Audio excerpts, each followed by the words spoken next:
Costa, creo que todos los que están aquí me conocen. Soy presidenta. ¿Eh? ¿Ahí? Más cerca. ¿Ahí? A ver, prueba. No funciona. Sí, funciona, sí. Bueno. Técnico especial. A ver. ¿Ahora? Sí. Soy presidenta de la Asociación Española de Psicoterapia Psicoanalítica de Pareja y Familia, AEPIF, perteneciente a la European Federation of Psychoanalytic Psychotherapy. Y quisiera darle las gracias por vuestra presencia en nuestro segundo evento científico. Nuestra institución es muy joven y ha sido constituida por un grupo de profesionales de la psicología y de la medicina que comparten un interés común por comprender y dar cabida al sufrimiento que mueve a parejas y familias a acudir a la consulta. Hoy nos interroga la familia y la pareja de la posmodernidad, con sus encuentros y sus desencuentros y sus singularidades. La disminución de la simetría adultos-niños que va eliminando la responsabilidad adulta y además nos confronta con las múltiples familias existentes en la actualidad. Además, podremos recorrer la clínica con 3 casos clínicos que generosamente nos va a presentar Elvira. Esta jornada será presentada y coordinada por la doctora Elvira Nicolini, a quien me une una larga e intensa amistad. Junto a Vittorio Califano, está ahí, fueron mis maestros y ambos me introdujeron en la clínica con pareja y familia. Elvira realizó su formación psicoanalítica en Buenos Aires, donde se ha desempeñado en la docencia universitaria de posgrado. Actualmente es presidenta de la Sociedad Italiana de Psicoterapia Psicoanalítica y miembro de la Comisión Científica de la Asociación Internacional de Psicoanálisis de Pareja y Familia, de la que es fundadora. Desarrolla una intensa actividad docente en la Universidad de Bolonia y en diversas instituciones de posgrado. Ha publicado en el 2008 Pareja y Familia en el Psicoanálisis, Subjetividad y Alteridad, libro del cual es compiladora y autora. Cada época nos interroga para hacer frente a las especificidades y requerimientos de la clínica, con más de un paciente en la consulta. Esta práctica generó formulaciones metapsicológicas distintas de las que se habían producido en el análisis del paciente individual. Y su inclusión llevó a modificar o suplementar algunos de los postulados de la teoría psicoanalítica. El paciente vincular es otro, diferente del paciente individual. Si pensamos que la subjetividad también se construye en un encuentro con otro y que exige la presencia irreductible del otro, vemos cómo es una subjetividad abierta que se construye en el ir siendo y haciendo con otro. No quiero quitar más tiempo y os dejo con Elvira Nicolini.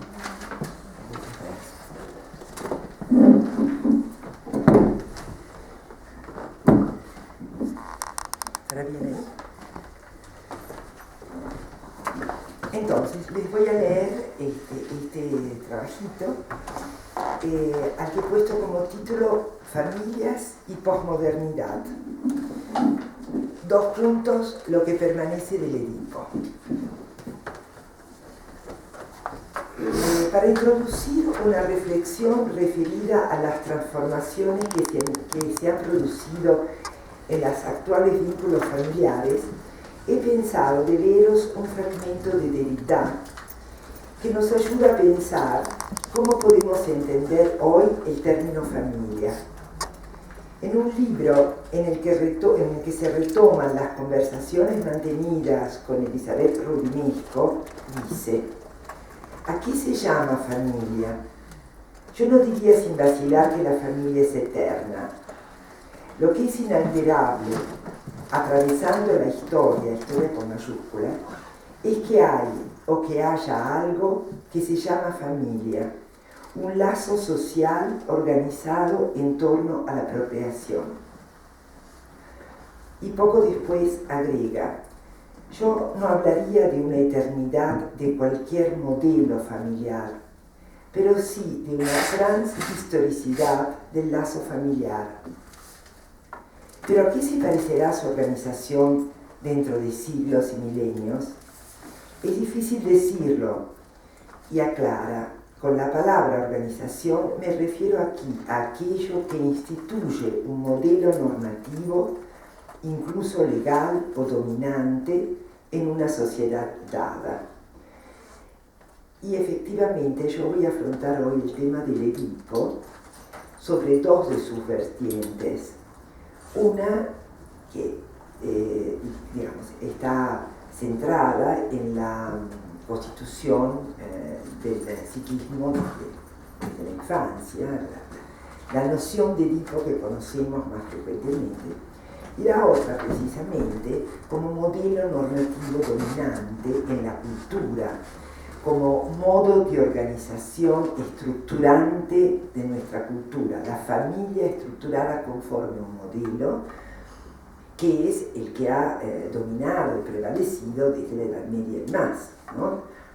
A pesar de que ese modelo ha ido también transformándose y que ahora parece ser declinado con modificaciones, con mutaciones tan sustanciales que hacen pensar que ese modelo haya perdido su fuerza instituyente. Por lo tanto, no me parece que pueda hablarse de la familia, sino de familia o de familias en la multiplicidad de sus posibles composiciones, aquellas que resultan de las transformaciones de la cultura, incluso de aquellas que derivan de la investigación tecnogenética. Derrida insiste, habrá siempre un vínculo familiar alrededor del nacimiento.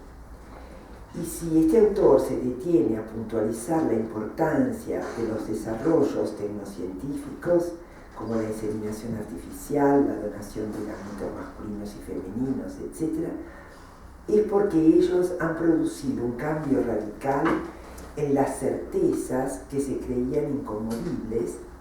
Para empezar, aquella que afirmaba madre hay una sola, o también la madre es cierta, el padre incierto, dado que la paternidad, hasta hace algunos decenios, solo se podía inferir como consecuencia de un acto de pensamiento, de una inferencia desligada de la percepción directa, o sea que se desprendía de un juicio. Por el contrario, hoy sabemos que las madres de un niño pueden ser 3 o más, mientras que puede tenerse certeza de la paternidad a través del examen del DNA. ¿Se dice DNA en España? ¿Eh? ADN. Tenía mis dudas.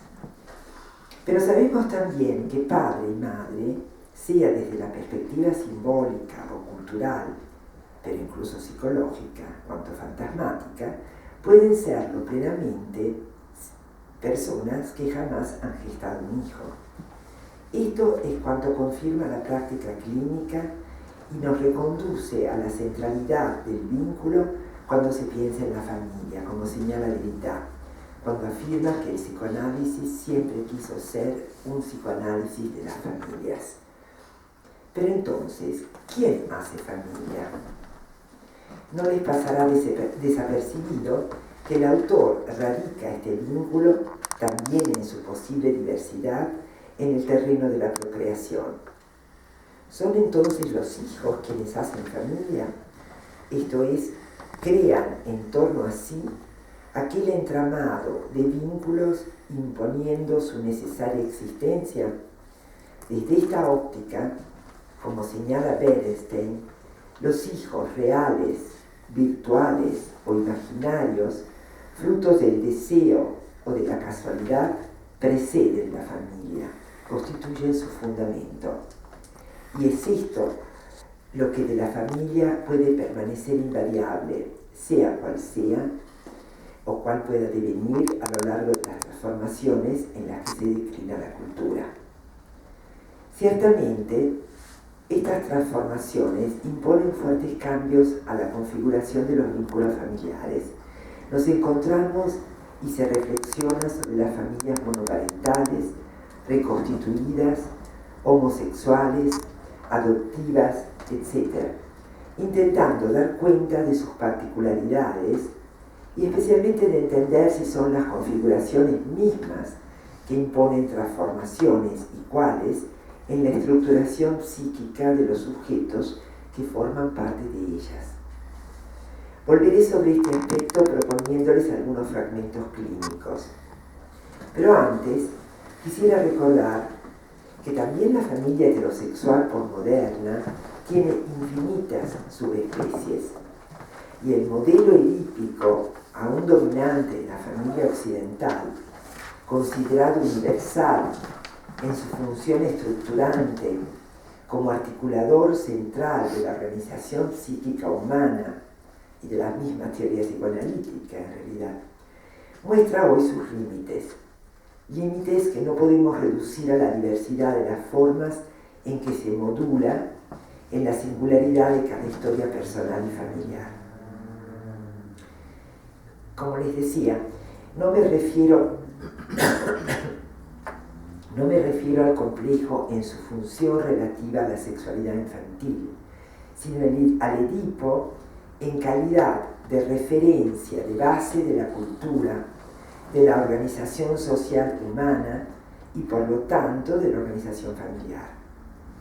Esto es el Edipo entendido como un modelo de referencia dominante e instituido por la cultura, precisamente como lo propone Derrida, como organizador del lazo social en un momento dado de la historia humana.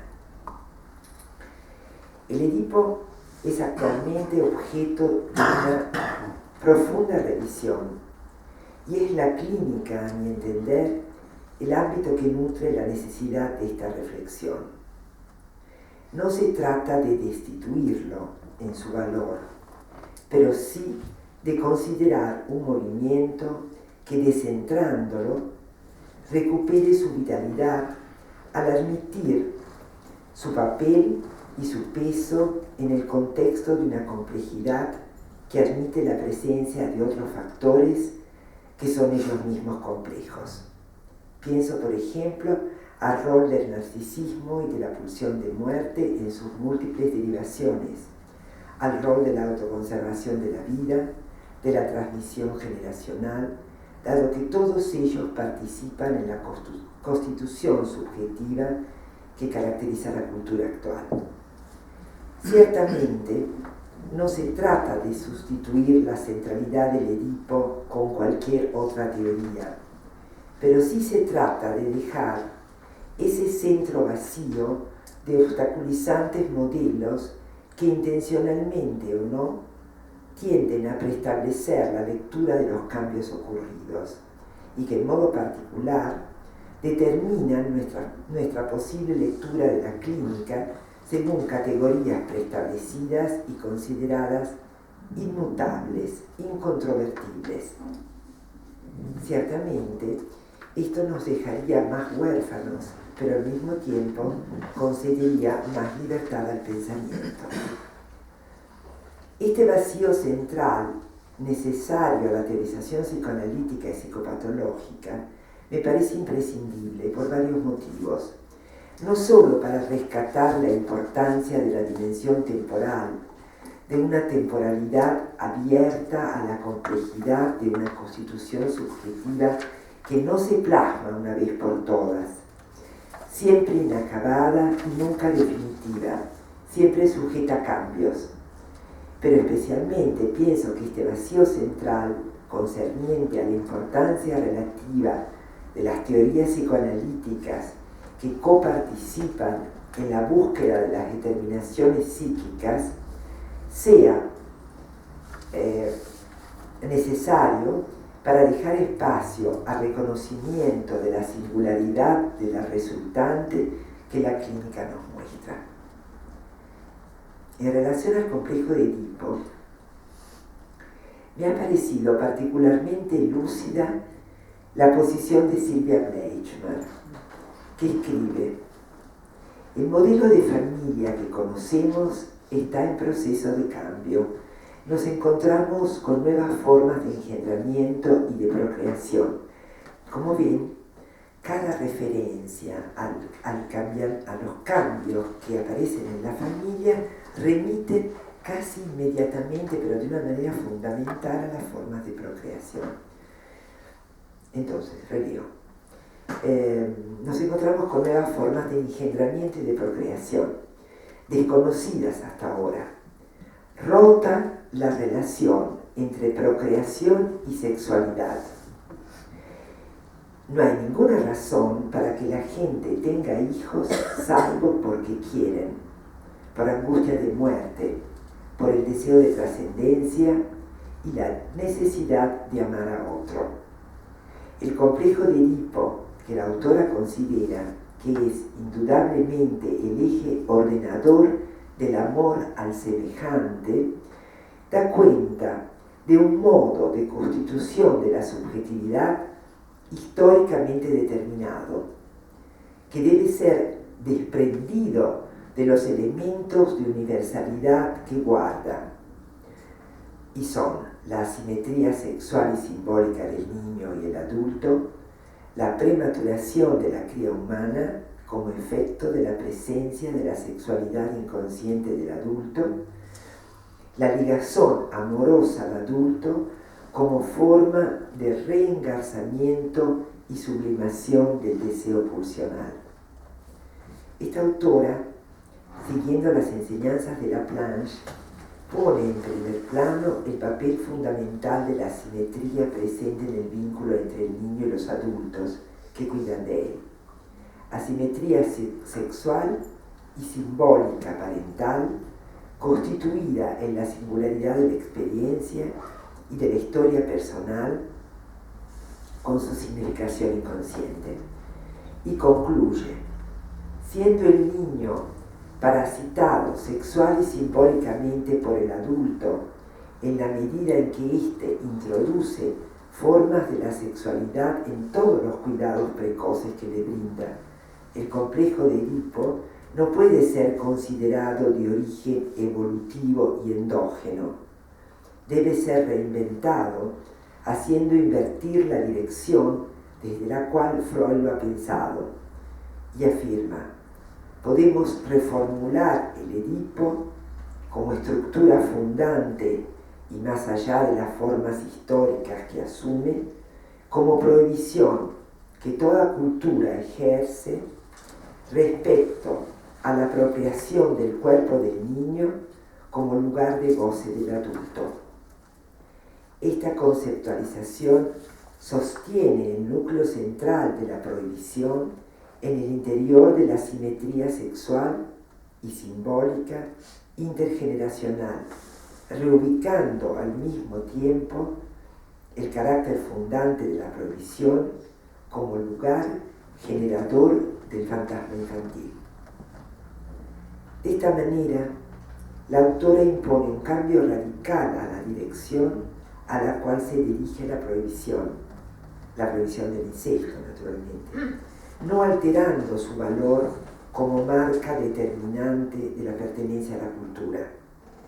Actualiza de este modo la significación del Edipo, la prohibición, al sustraer el cuerpo del niño al goce ilimitado del adulto, sanciona la radical diversidad del niño como condición imprescindible para el advenimiento de su subjetivación.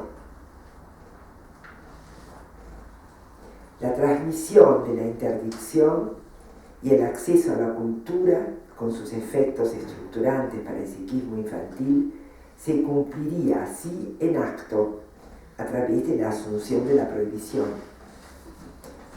Esto es, a través de la renuncia pulsional de parte de los adultos, una renuncia destinada a ligar al niño al contrato narcisista, a la transmisión y al reconocimiento de la diferencia generacional.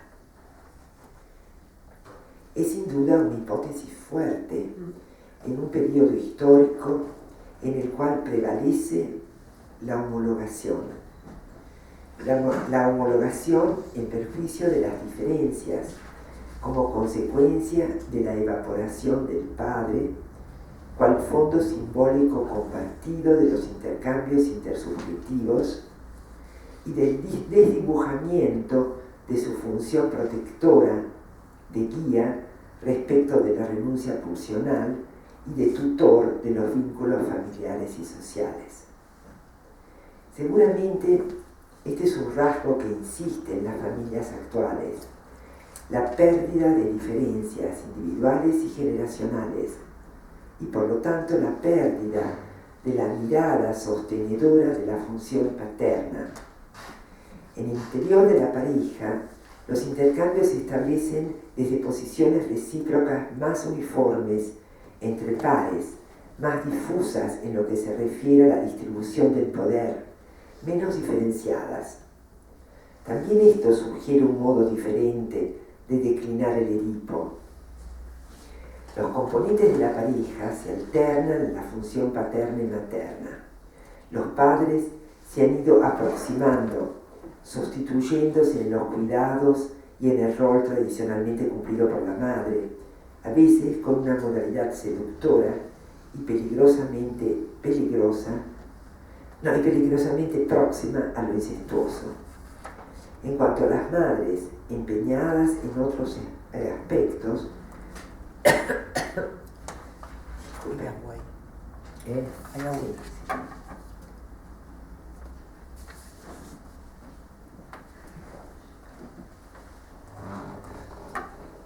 En cuanto a las madres empeñadas en otros aspectos, el laboral, por ejemplo, compensan, entre comillas, por así decir, con un flujo de objetos y actividades que alimentan a veces confusamente la omnipotencia infantil, compensan, decía, una presencia que en el propio imaginario y en el imaginario social debería ser más continua y devota. Con frecuencia parece que son los padres quienes tienen más necesidad de confirmar el amor de los propios hijos que estos últimos de garantizarse el amor parental, aquel amor imprescindible para hacer frente a la propia natural indefensión. Sabemos que estas problemáticas son consecuencia de los cambios advenidos en la condición de la mujer, pero no solo, porque estas transformaciones de los vínculos han contribuido múltiples factores, tanto de orden económico como social, como la disgregación de la comunidad campesina y la familia extensa, primero, y de la familia nuclear después, pero también la progresiva pérdida de poder de los estados nacionales como efecto de la globalización, cuya consecuencia es la precarización de las referencias identitarias en la llamada sociedad líquida o hipermoderna. También estas transformaciones en la pareja parecen indicar una cierta prevalencia del modelo fraterno, modelo que se asienta sobre vínculos horizontales, esto es, de igualitario poder y saber, en el interior de la pareja parental. A diferencia de la familia tradicional, estructurada sobre el modelo edípico, que como sabemos reconoce una jerarquía en las posiciones relativas del padre y la madre, y por lo tanto tiene una estructura vertical. Recordemos que el vínculo fraterno se constituye prescindiendo de cualquier prescripción paterna y no como simple desplazamiento del conflicto edípico. Estas familias que se configuran sobre el eje horizontal de la parentalidad no por eso están libres de conflicto, aunque éste sea diferente. A menudo el conflicto se manifiesta en la vertiente de la especularidad identificatoria y o de la rivalidad. Como es sabido, la relación especular tiende a establecer una coincidencia imaginaria que obstaculiza el reconocimiento de las diferencias posibles entre el sujeto y aquel otro que es asumido como su espejo. Dicha alteridad se percibe como una amenaza a la completud de la representación de sí y del conjunto. Alteridad entonces temida que suscita movimientos agresivos porque la premisa de base de lo uno, ¿no? O sea, de una unidad en la cual están proscriptas las diferencias, es que existe un modo único de encarnar al padre o la madre, esto es, el propio modo. Sucede que las funciones parentales no sean solo intercambiables entre padre y madre, sino que con frecuencia prevalezca en ellas, en la modalidad en que vienen asumidas, una particular y difusa ambigüedad. El conflicto se centra frecuentemente sobre la falta de límites o de respeto a reglas tácitas, esto es, que uno piensa que sean reglas debidas y necesarias, mientras que el otro las considera opinables o inadecuadas. También estas funciones se delegitiman por la arbitrariedad y la contradicción de los comportamientos en el cuidado de los hijos. La paridad de derechos y de saberes, de prerrogativas, se traduce a veces en una lucha de poder en la cual la puesta en juego, aparente o supuesta, es el bienestar del hijo. O la colaboración entre los padres se reduce a la división del tiempo y de las tareas referidas a los hijos, a la ejecución de prácticas concretas, de cuidados desprovistas de un entramado fantasmático de acuerdos y deseos subyacentes que le den un valor y un auténtico sentido compartido y de proyecto.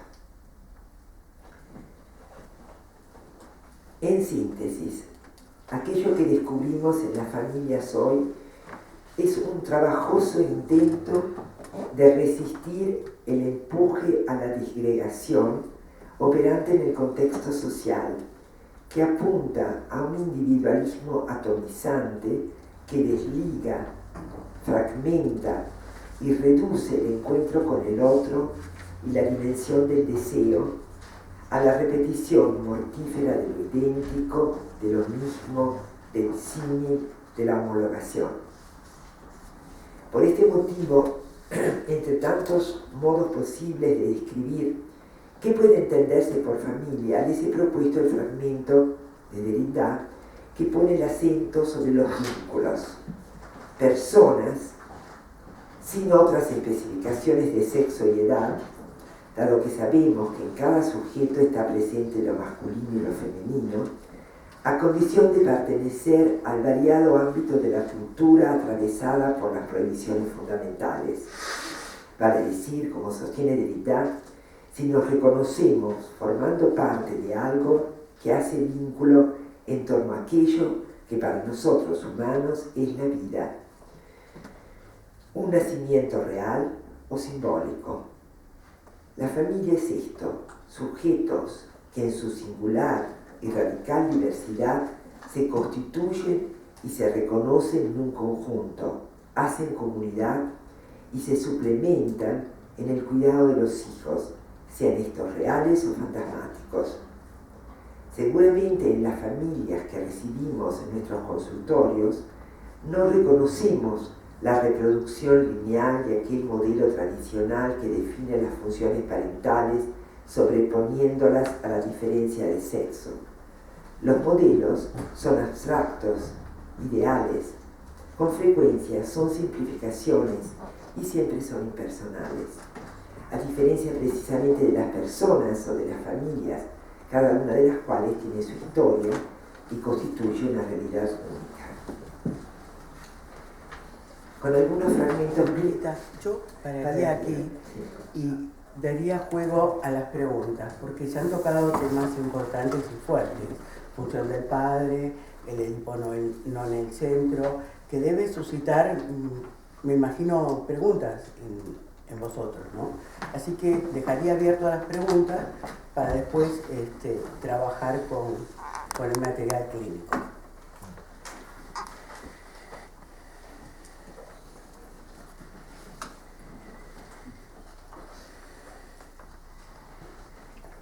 Otro tema importante también es el acotar el goce del adulto, ¿no? Inverso a lo anterior. Y creo que todo esto suscita movimiento.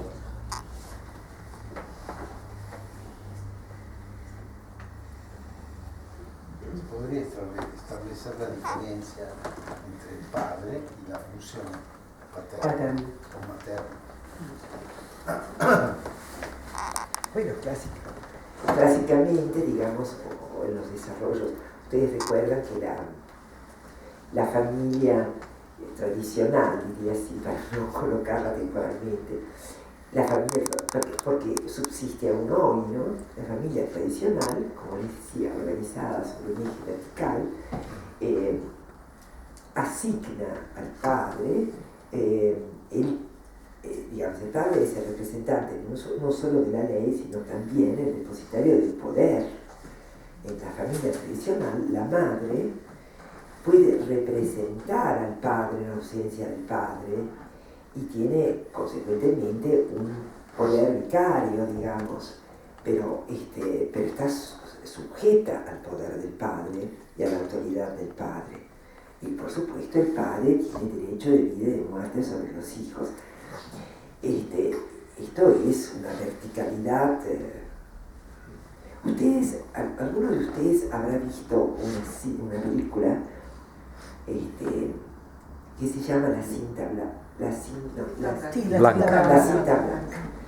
¿Ustedes recuerdan esa película? Ese es el modelo de la familia patriarcal y de la familia tradicional, ¿no? Y en esa película, que a mí me pareció terrible pero maravillosa, a pesar de que, digamos, el raconto, la narración concluye con el comienzo de la Primera Guerra Mundial, o sea, un siglo atrás, ¿no? Un siglo atrás. Allí se ven ya las resquebrajaduras de este modelo de familia, ¿no? No solamente, además es interesante porque el Edipo se puede ver bien, pero yo no sé si lo han visto muchos de ustedes o muy pocos, ¿sí? Ahí se ve muy claramente cómo la cultura propone el modelo edípico de esta verticalidad y cuánto este modelo está construido en la sociedad misma y por lo tanto inexorablemente en la familia como núcleo de la sociedad. Y ahí se ve las resquebrajaduras del modelo, porque aparecen los diferentes estamentos, ¿no? Se ve, por ejemplo, el señor feudal, cuando la esposa decide dejarlo y se sustrae a su mandato, y el desconcierto de esta persona. Pero se ve sobre todo el resquebrajamiento, a mi entender, en la violencia de los chicos, en la verticalidad, en la distribución del poder entre los chicos de la comunidad, ¿no? Donde el mayor incita a toda una situaciones de violencia terribles, ¿no? Y donde silenciosamente circula entre los chicos un saber respecto de los adultos que es la contrapartida de la imagen que estos adultos, hombres poderosos, tienen en relación a los hijos mismos, ¿no? Y también aparece como cuando el padre, la figura paterna, fracasa, ¿se acuerdan? Hay una familia al comienzo del film que muere una mujer, que es una mujer que ha trabajado en la comunidad, en esa pequeña comunidad. Y el hijo quiere vengar la muerte de su madre y comete una venganza contra el varón, el señor feudal.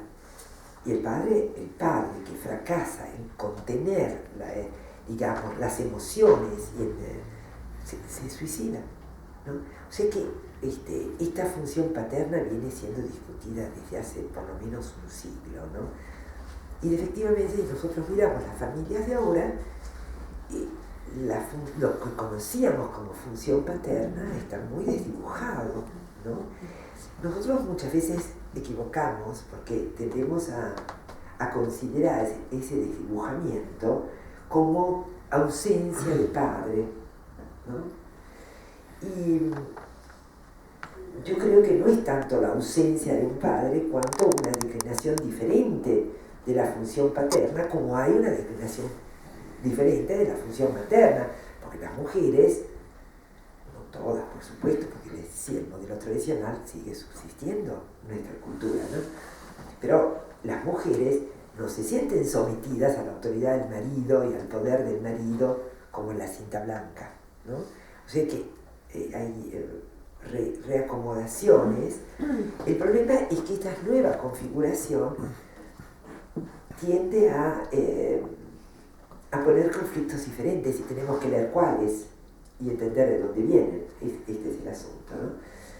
Y por supuesto, yo creo también que los desarrollos tecnológicos tienen un efecto muy desorganizador y muy fuerte, muy traumático también sobre el imaginario. Lo vamos a ver también en algunos de los ejemplos clínicos que les he traído. Entonces la pregunta ¿cuál era? Sobre la función paterna. La idea era también agregar que esta función paterna, que evidentemente ya no es tanto como una familia patriarcal tradicional, pero es una función que puede ser asumida también por la madre en distintos momentos, o si no.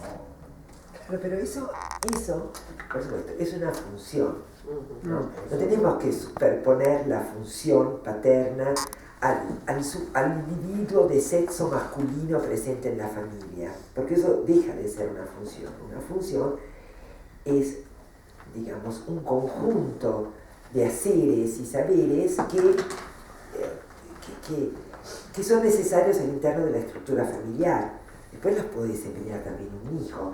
Que la desempeñe la madre, la puede desempeñar la madre, la puede desempeñar un hijo, la puede desempeñar el padre, o la puede desempeñar en diferentes momentos y situaciones cualquiera de ellos, ¿no? Y esta flexibilidad podría ser leída como una gran riqueza de recursos, ¿no? Porque si no, falta el padre, si fuera un padre que asume la función de tal, falta el padre y habría una situación de perplejidad y desconcierto, no. Que esta función pueda pasar de unos a otros. Habría que definirla. ¿Cómo? Como representante de la ley, fundamentalmente como representante de la ley, no como propietario de la ley, porque ese era el padre de la cinta blanca, ¿no? El que tenía el poder de decidir sobre la ley de la muerte. Digamos, en nuestro siglo es el representante de una ley a la cual tiene que someterse, ¿no? Por eso me parecía tan importante el contributo, la contribución de Sylvia Bleichmann, porque ella se centra precisamente allí, ¿no? Diciendo, no es el padre, digamos, el padre puede desempeñar su función en la medida en que él se subordina a la ley, esto es a la prohibición del incesto, y tolera la renuncia funcional que supone la renuncia al goce ilimitado sobre el cuerpo del hijo. El hijo no es una propiedad, ¿no? Y esto es encarnar, esto es lo que hace posible que el padre encarne su función como representante de la ley, pero también como figura protectora. Después, un poco más adelante, les voy a leer un pedacito de un escrito, de una novela de Natalia Gisburg que me pareció muy simple, con palabras muy simples, pero para describir cómo ha cambiado el padre, digamos, la imagen, el imaginario en relación al padre en nuestra generación, digamos, es la generación de nuestros padres a la nuestra, ¿no? Curra quería intervenir. Perdón. A mí me está encantando como está planteando el tema, ¿no? Pero hay una idea que me parece que me ayuda a pensar las cosas, ¿no? Que es esta, ¿por qué los padres necesitan en esta época ser tan amados por los hijos, ¿no? Yo creo que esto es central, no porque se ha pasado de que los hijos necesitan querer a los padres para poder ser queridos por los padres, a que los padres necesitan ser queridos por los hijos y hacen cualquier cosa por ser queridos por los hijos. Y yo creo que detrás de muchos de los problemas de anorexia está esto.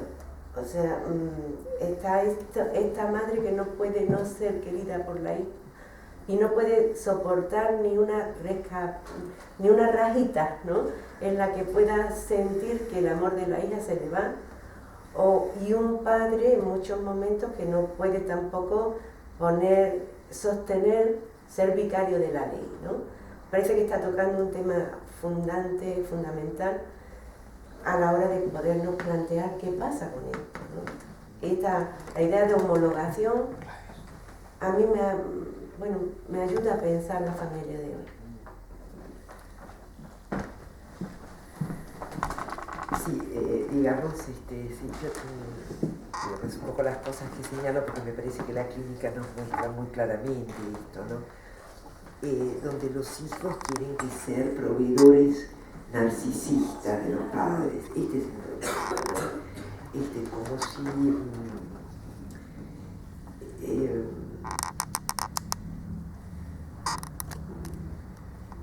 en el tema de las anorexia esto se ve mucho, ¿no? Donde las madres tienen una enorme dificultad a tolerar, haría referencia un poco al pensamiento de Piero Lanier, ¿no? Donde la madre, que es absolutamente necesaria, como anticipadora del hijo y de la construcción psíquica del hijo, no puede renunciar a hacer todo para la hija, a ser imprescindible a la hija, a ser absolutamente necesaria, con lo cual la hija o los hijos, pero también de otro modo sucede con los hijos varones, ¿no? Se convierten en soportes imprescindibles del narcisismo parental. Y esto naturalmente no hay reconocimiento de otra edad, en el sentido de que la hija tiene que reflejar la representación que la madre tiene en la cabeza o que los padres tienen en la cabeza, ¿no? Y esto es y los padres que se visten, ¿no? O que tienen un lenguaje y que se manejan como si fueran adolescentes, ¿no? Con todavía cuando hay una situación de competencia entre padres e hijos, la situación puede ser muy ruidosa, pero menos grave en el fundamento, ¿no? Pero sí, esta inversión, ¿no? Y que yo creo que la homologación creo que es muy evidente, ¿no?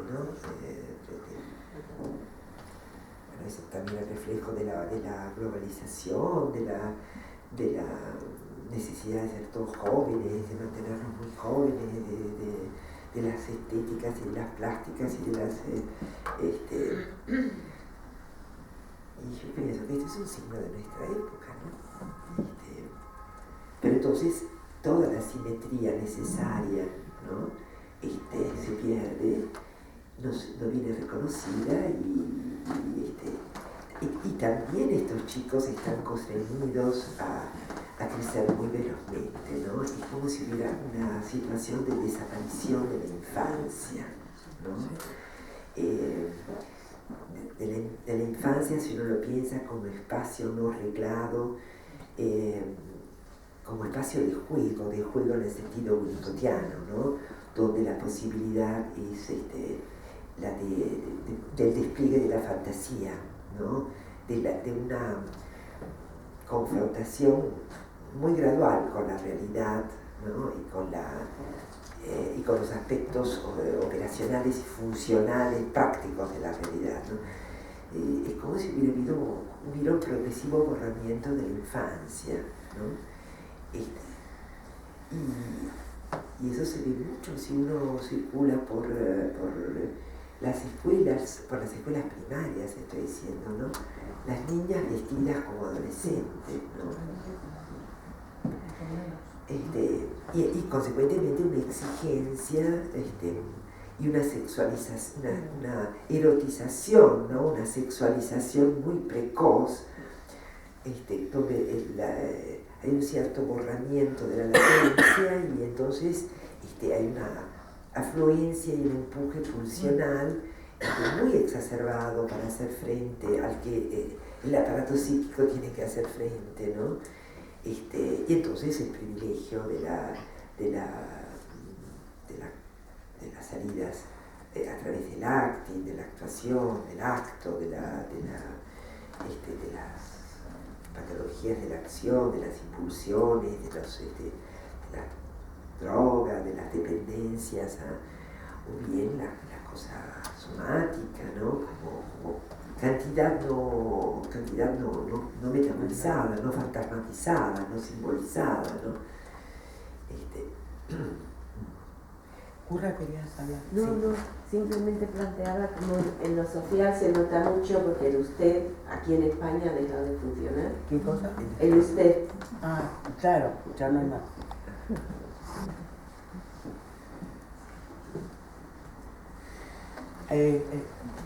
Ana, y después Marta. Ana. Sí, estaba así. Ah, Mira, hasta, perdón. Y después, Ana. Bueno, gracias. Mira, Mira, me parece muy interesante lo que nos has dicho hasta ahora porque realmente suscita muchas preguntas. Me voy en principio a centrar en algo que dijiste que te agradecería quizá lo ampliaras o dieras matices y detalles, ¿no? Me refiero retomando lo de la función materna y paterna. Decía que cualquiera puede ejercer la función, por ejemplo, paterna, ¿no?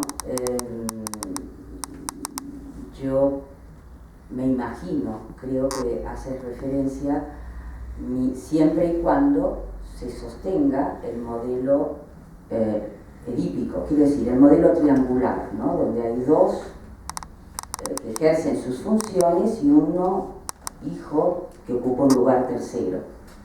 En las familias que nosotros recibimos no ocurre para nada esto, ¿no? El Edipo está totalmente patas arriba, o sea, el modelo es un modelo narcisista en realidad, el que predomina. Bueno, quería empezar por ahí para...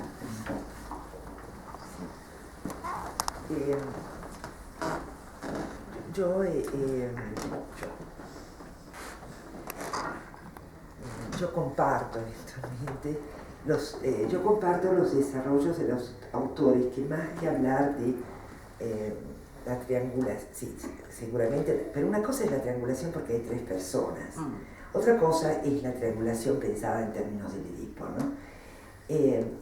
Yo comparto la posición de los autores que enfatizan el elemento de la simetría, de la asimetría. Acércate más ahí. De la asimetría, Ahora sí. ¿no? Esto es del reconocimiento de una diferencia entre el aparato psíquico de formación del hijo, digamos así, y la condición de desarrollo y de despliegue de la sexualidad y de la organización mental del adulto, ¿no? Entonces, cuando Sylvia Bleichmann plantea este problema de la parasitación sexual y simbólica del adulto, así como Pierre Olanier subrayaba, digamos, el bebé no tiene hambre hasta que la mamá no le da el pecho. La mamá anticipa si tiene hambre, ¿no? O si tiene sueño, ¿no? Y es la mamá la que con esta anticipación atribuye un sentido y codifica movimientos, manifestaciones, desde las más primordiales, de un bebé. Y da un sentido y un significado consciente e inconsciente a ese movimiento. Así como hay una anticipación de sentido, esto es simbólica, por parte de la madre, y esta es la función materna fundamentalmente, hay también una enorme anticipación porque para la mamá ese hijo tiene una significación inconsciente y tiene una significación que juega en términos de su sexualidad, que es una sexualidad adulta, o se espera que lo sea. Y es a esto a lo que Sylvia Bleichmann se refiere cuando habla de la parasitación. Es una parasitación necesaria, es como la violencia primaria necesaria de Pierre Olanier. Pero esto no nos permite negar su existencia, no podemos prescindir de su existencia, ¿no? Solo que esta condición se ha ido acelerando y anticipando siempre más, ¿no? yo comparto, en este sentido, comparto la importancia acordada por ciertos autores a la simetría necesaria, esto es, al reconocimiento de la diferencia generacional y de una otredad, de una precoz otredad del hijo, ¿no? Que es precisamente lo que tú señalabas en relación a esta imposibilidad materna o parental de reconocer al hijo más allá del modelo de la relación narcisista de objeto, que por supuesto partimos de ahí, ¿no? Porque ¿qué otra cosa puede hacer una mamá, ¿no? Si quiere ser la mamá, sino anticipar qué le está pasando a ese bebé que llora, digamos, es inexorable que deba hacerlo, ¿no? El problema son los excesos, ¿no? Por eso se hablaba de la limitación del goce restrictor, ¿no? Del hijo, de la hija, del bebé, etc. No sé si soy clara. Perdón, Eduardo. Pues que se les... Retomando un poco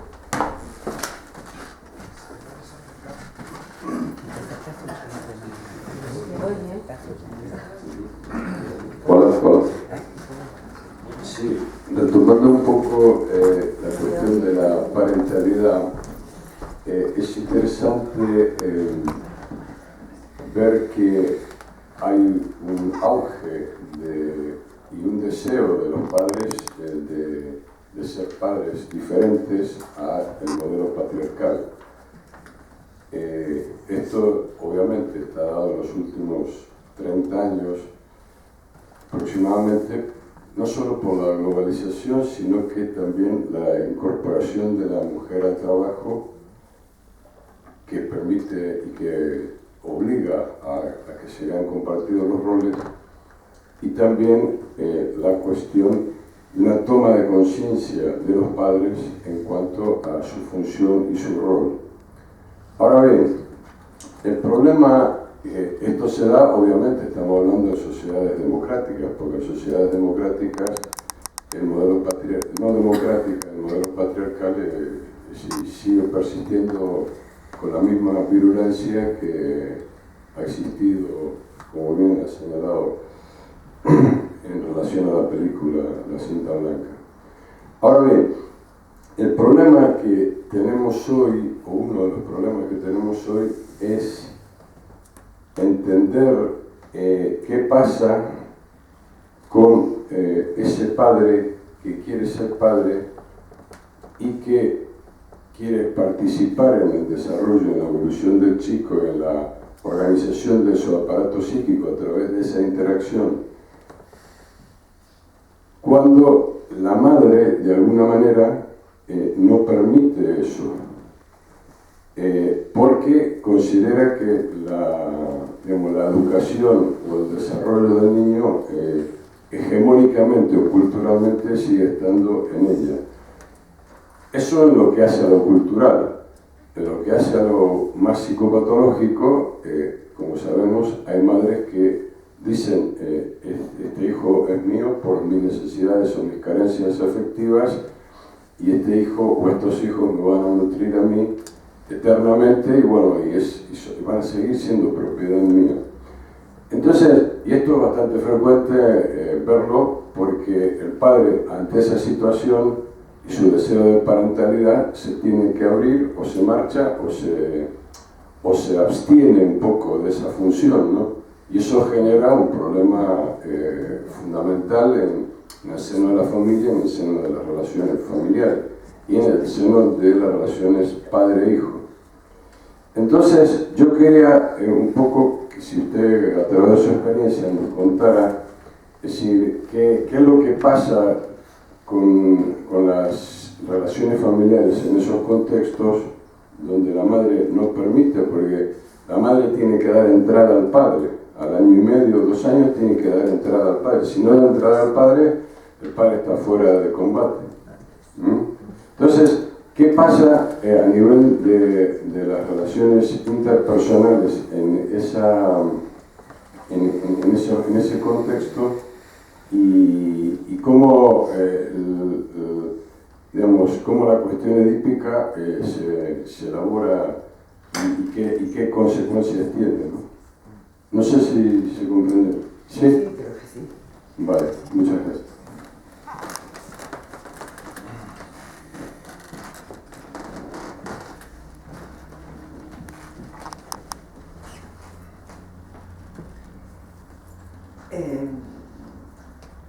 A ver, el colega decía,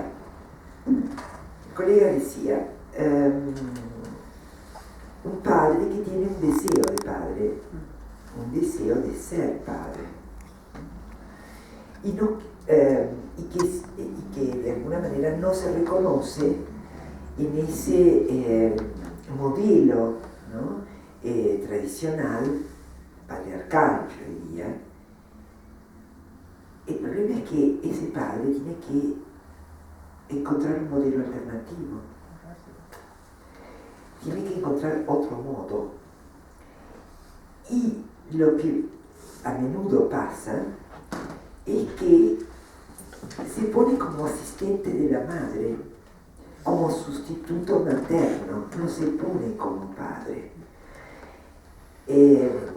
Seguramente porque en los primeros meses de vida, o en el primer año de vida, pero no, yo diría en los primeros meses, hay un privilegio, digamos, de la madre, sobre todo por vía del contacto corporal en el alactamiento, ¿cómo se dice? Por la lactancia, gracias. Y el contacto que se crea en torno a esta cosa. Pero, digamos, no es que esto ocupa, yo creo que cuando nosotros renunciamos a un modelo, y esto lo decía, ¿no? Si renunciamos a un modelo, nos quedamos huérfanos. Y es difícil encontrar un modo que caracterice o que defina una posición que no sea simplemente la de ser una suerte de sustituto un poquito más torpe, también un poquito más lúcido tal vez, pero un poco más torpe de lo que hace la mamá, ¿no? Porque eso lo coloca inexorablemente en una situación de dependencia y en una situación de alguna manera de delegitimación, de descalificación. El papá tiene que poder encontrar su espacio, ¿no? Este discurso, que la mamá no lo deja, es un discurso que se repite hace 20 años que lo oigo, absolutamente delegitimante, no de la mamá, delegitimante del papá. Porque si la mamá no lo deja, el papá es un nene. Que la mamá me deja o no me deja. Esto no funciona, ¿no? El papá tiene que encontrar su colocación y la tiene que encontrar en acto, la tiene que crear, la tiene que producir. Y seguramente, si puede ponerse en juego en la relación con el hijo, a través de lo que él es, no a través de lo que la mamá hace o no hace, lo que la mamá lo deja o no lo deja, porque si no, él es el primero en colocarse en una situación de subordinación en la cual reconoce una autoridad, y entonces pasamos de una familia que tiene una verticalidad, ¿no? Cuya cúspide es el padre, a una familia con una verticalidad donde el poder pasa a la madre. Pero esto no significa ningún cambio sustancial, ¿no? Ciertamente una gran patología. Yo creo que la única manera de jugar una función paterna es en acto. Estoy pensando en relación a bebés chiquitos, estoy pensando en relación al hijo más o menos recién nacido, ¿no? Que tiene 2 meses, 3 meses, y cómo el papá lo levanta, cómo el papá lo sostiene. El papá lo sostiene de un modo diferente de la mamá. El papá puede proponerle objetos diferentes de los de la mamá, los suyos, las actividades o el modo de estar que a él le gusta. Y tiene que ser no lo que dice la mamá, lo que a él lo pone cómodo, lo que a él le resulta confortable, lo que son sus modalidades personales. ¿no? En sintonía con el bebé, tendrá que descubrir qué es lo que le viene bien al bebé y lo tendrá que descubrir él. No es la mamá la que se lo tiene que decir. Yo creo que esa es la cosa, que en el momento en que el papá espera que la mamá le diga, o que la mamá lo deje, o que la mamá, o hacer lo que hace la mamá, chao, perdió. No es que perdió para toda la vida, pero está renunciando y dejando vacante un lugar, ¿no? Que es precisamente el de tercero, porque allí el tercero es el papá, y su manera de asumir su función, ese es el lugar de tercero. Marta. De tercero en el sentido de, esto es de la diferencia, desde colocarse de modo diferente. No, una cosa pequeñita que cuando hablaba Curra se me ocurrió. He visto una viñeta donde aparecía en una clase, estaban repartiendo ordenadores y la siguiente era la maestra en un rincón con el bonete de burro. Pensaba que esta es quizás el lugar, la cara de asustada, de inquietada, de desvalorizada, de no sé cómo se funciona, de esa maestra dibujada ahí, me hizo pensar que también es el lugar de los padres en estos momentos. Hay que encontrar un lugar, pero no es sencillo. Claro. ¿Y cómo? Claro. ¿Cómo? Y creo que a partir de uno, a partir de cada papá, de la singularidad de cada papá. Pero el contexto social ofrece, digamos, estos ordenadores, estos nuevos inmersos en la tecnología que desvalorizan a los adultos. Los niños miran con superioridad a los padres que no saben manejar un ordenador. Creo que cambian los lugares o le dan a los padres lugares mucho más inquietantes, mucho más difíciles, padre y madre. Padre y madre, claro. Padre y madre.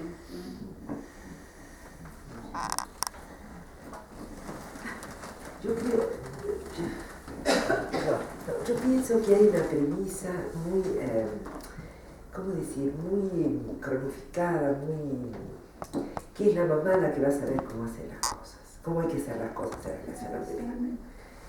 Y que esta es así como hay toda una vertiente, esto conlleva toda una vertiente negativa, ¿no? Porque entonces la madre se queda con todo el trabajo, ¿no? Con toda la exigencia y con toda y también con toda la desvalorización ella es la que se tiene que ocupar del cuerpo.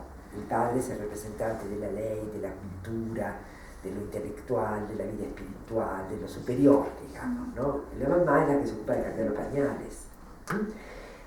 Esto tiene sus cosas, pero yo creo que el papá tiene, digamos, que la única manera de rescatarse como figura paterna es poder despojar. ¿Por qué la maestra? A veces voy a tomar tu viñeta. ¿Por qué la maestra termina en el rincón con el sombrero de burro? Porque la maestra se queda agarrada a su rol de maestra que tendría que saber y no sabe. Y los chicos saben, porque los chicos meten las manos y hacen muchos pelotes, pero hacen. ¿Por qué la maestra no puede hacerlo? La maestra se inhibe, se queda paralizada. ¿Y ahora cómo hago? ¿No? Paralizada. Así es como se queda el papá. El papá se queda paralizado y piensa, y mira lo que hace la mamá. Está muy bien que mire lo que hace la mamá. Tal vez se le ocurre alguna idea, pero si el papá no tuviera que ser el que sabe, como la maestra la que sabe, y pudiera colocarse, aún desde su ignorancia de cómo se pone un pañal, se daría, a la segunda vez lo sabe poner, Quiero decir, lo que traba es la presencia de un modelo que tenemos impreso acá y que hace que, por eso decía, nos quedamos más huérfanos sin el modelo, pero con una mayor libertad para pensar, ¿no? Vittorio. No, lo que yo quería agregar así, porque se ha hablado mucho de la infancia, del bebé, de la niñez, como si todo se constituyera y todo quedara ya constituido sin modificaciones a través de todos los periodos posteriores, latencia, adolescencia, etc., edad adulta, como si eso ya esa situación quedara, y entonces todo lo que sucede, se ha visto mucho durante los análisis de los años 60, que todo estaba determinado, lo que la patología actual estaba determinada, aquel periodo de infancia y punto. Creo que esto ya se ha desmistificado, porque ya no si bien fue muy importante el momento de Melanie Klein, pero creo que también hay que tener en cuenta que ha sido superado y no que quedarse solamente en eso. Pero así como muchas cosas de Freud, el mismo complejo de Edipo del cual se estaba hablando, en un cierto sentido ha sido superado pero no destruido.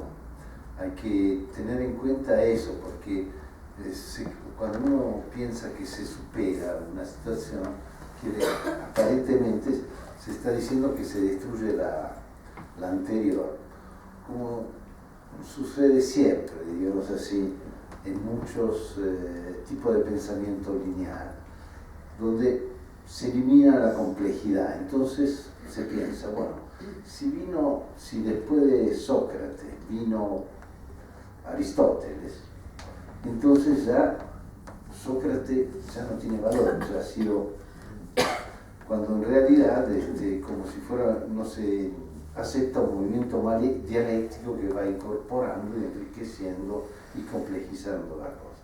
Como yo dije, hablé demasiado. Es interesante, no, pero es muy importante. Es interesante porque Vittorio hizo un discurso absolutamente circular. Empezó diciendo que hemos hablado mucho de bebés y de hijos chiquitos, como si todo se configurara en el momento inicial. Y en realidad la construcción del aparato psíquico hizo referencia a la complejidad. El aparato psíquico está continuamente metabolizando cambios, ¿no? No todo se constituyó en aquel momento originario, estoy completamente de acuerdo. Pero después recuperó la importancia de lo primordial, que sería Sócrates, ¿no? La referencia. Sí, no, estoy también de acuerdo con lo que dijiste, en el sentido de que reflexionar sobre los límites del modelo edípico como modelo propuesto por la cultura, en lo que hace a su organización y por lo tanto a la familia, no quiere decir abandonarlo, ¿no? Así como pensar en términos de narcisismo no implica abandonar la noción de complejo de Edipo en lo que hace al desarrollo psicosexual del sujeto, o si pensamos en términos de pulsión de muerte, no es que por esto desconocimos en este sentido es lo que yo decía, que el problema es que Freud ha definido el complejo de Edipo el complejo nuclear de las neurosis, ¿no? O sea que está en el núcleo, que está en el centro, y efectivamente es digamos el que contribuye en la culminación de un proceso a la estructuración del aparato propuesto por Freud en términos de yo y yo super yo.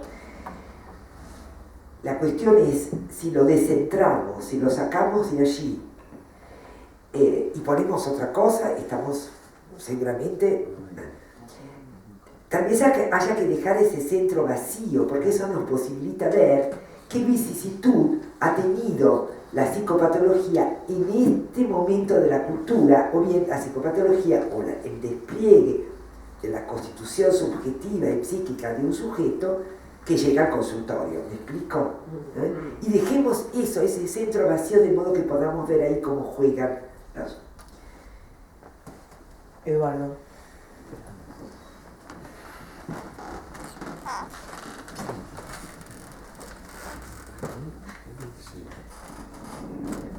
Sí, yo quería recalcar un poco y quería saber su opinión sobre las escuelas de padres.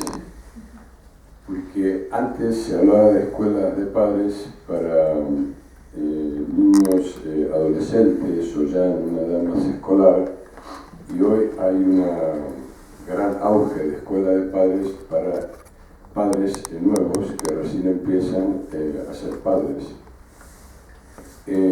Y partimos de la base que la mayoría de los padres no tienen ni idea de ser padres, que si tienen la herencia de lo que han visto en sus familias y su educación.